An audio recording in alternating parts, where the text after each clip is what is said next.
is assessment? By the end of this lesson, you will be able to reflect on and explain the importance of assessment. Begin to think about applying different assessment types, strategies, methods, and tools in the classroom. Analyze and create observation checklists and rating scales. This lesson will be divided into 2 recordings. In the next video, we will address the latter part, observation checklists and rating scales. So again, what is assessment? Take a moment to think about it. Can you give me 3 points that would describe assessment? Do you find it easy to describe your understanding of the term assessment? Mostly people find it challenging to describe and implement assessment. Together, we are going to explore this concept and discover some practical ways of implementing workable and achievable assessment strategies in the foundation phase. In order to assess, only when we know its meaning can we continue learning more about why, when, and how we should be assessing. The dictionary, the 2011 Collins, defines assessment as an appraisal, evaluation, measurement, option, or judgment. Though assessment can be all of these, our focus in this unit is on the process of gathering information to make informed decisions about the learners we teach. Assessment is an integral and essential part of teaching. However, if it is to be meaningful, we have to ensure that it answers to the following requirements. It should be authentic. It has to take place in natural settings, and your learners should be doing real, meaningful tasks. It should be based on appropriate criteria. We need to assess our learners in totality. We need to consider the holistic development of our learners. Do not teach to test. Assessment has to follow the guidelines laid down by your policy document. Now that we are able to describe the term assessment more clearly, we are going to reflect on why we need to assess our learners' performance. Reflect on your own teaching practice. Why do you assess? Allow me to interrupt your thought process. Have you mentioned to discover what the learner's strengths are? Once you know this, you have a baseline or an idea of what the learner can do. You can use the baseline results to pinpoint the areas in which they need more support and practice. If you need to refer a learner for additional support, you have evidence on which to base your decisions. Have you mentioned to discover what learners are learning? Are they developing the appropriate knowledge and skills? Are your learners achieving the specific knowledge and content required in the focus areas?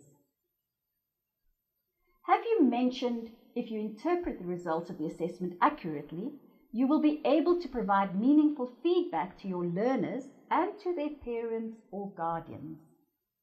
If the assessments are appropriate, you can give parents and guardians reliable and honest feedback. Have you mentioned you can also discover the effect of activities that your learners have done to learn specific content? Which activities in your program support the learning of specific content? Which activities need to be changed or left out? Assessment will help you reflect on your own practice. It will help you improve your own teaching. So, in summary, assessment enables you to gather baseline information about each learner. This in turn allows you to determine if children are achieving or have achieved specific focus areas and content, and plan the curriculum to be sure that you meet specific educational goals, and finally, identify children with possible barriers to learning and plan for guidance and intervention. Assessment enables you to evaluate your own teaching and learning and your activities. In other words, are your learners learning what you want them to learn?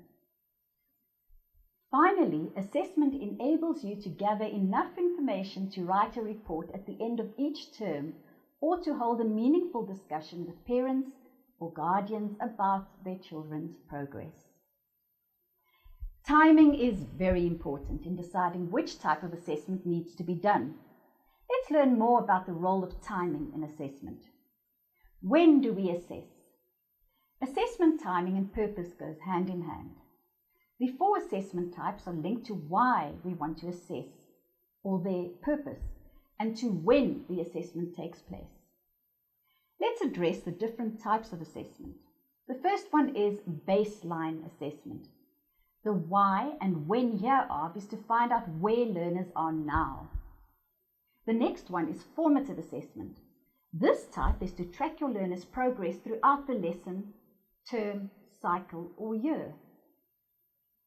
Then you get diagnostic assessment to find out what your learners are struggling with so that you can provide focused support.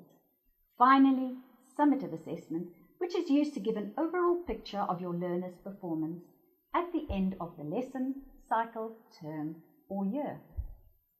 Repetition can also play a very constructive role in assessment timing. Let us look at an example.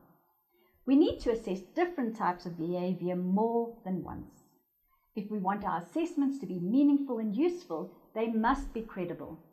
We need to assess the same type of behavior in a number of different settings and situations and at different times of the day.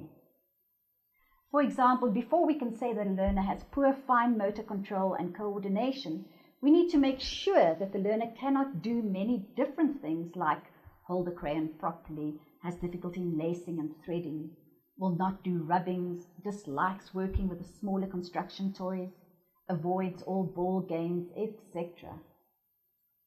All this information collected over a period of time could suggest that the learner has poor fine motor control and coordination difficulties. Another consideration that is crucial in timing your assessment well is whether your learner is ready to be assessed at a specific level. You have to ask, are my learners ready to be assessed? Children do not develop at the same rate. 2 important principles of development to keep in mind is that the sequence of development is the same, but the rate can differ. Development is dependent upon the myelation of the nervous system.